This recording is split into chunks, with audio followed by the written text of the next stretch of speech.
It's a written piece. It was written well over 100 years ago. It attained some notoriety back then.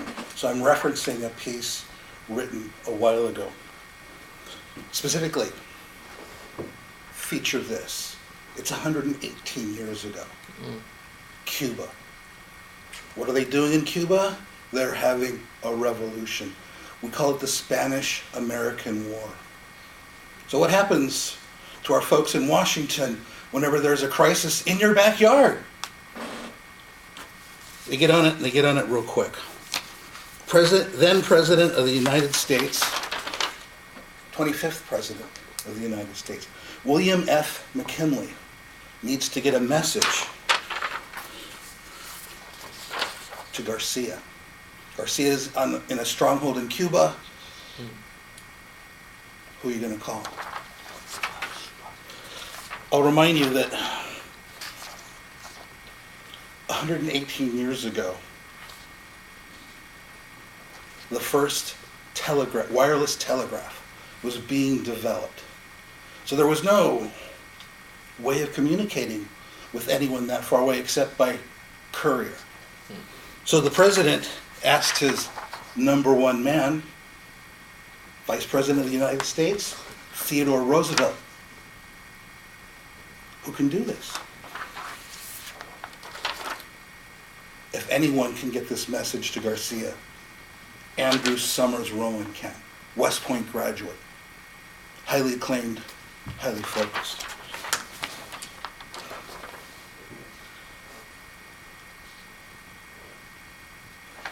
The story goes something like this. They send for Rowan. They give him a message. They take him by boat to Cuba. Gets on a smaller boat. They take him to land. Hostile country. The year. Just as a reference point. The year. Alexander Graham Bell. Do we know why he's famous? I'm sorry. Edison. Sorry, wrong guy. Edison. What he's famous for?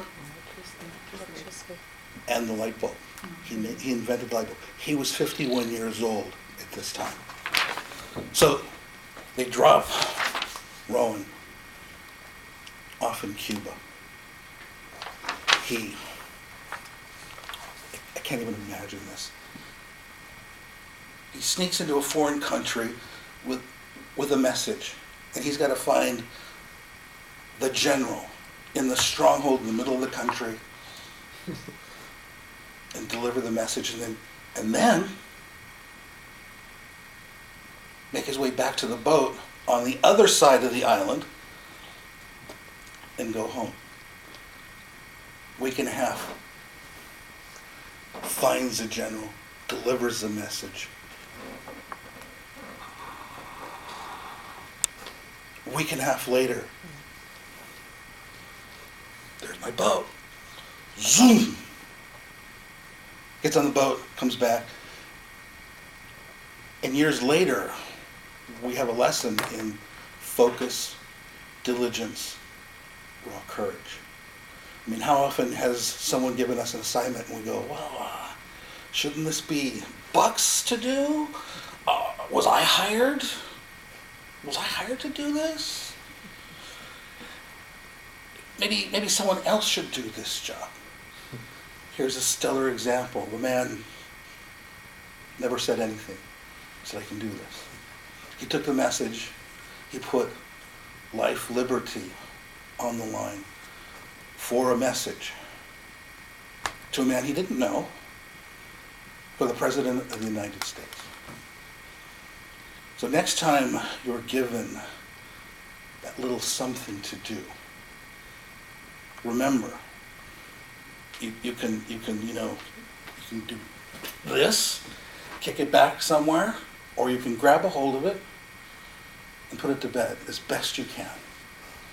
And the moral of this story is that we all can learn to take a message to Garcia, Madam Toastmaster.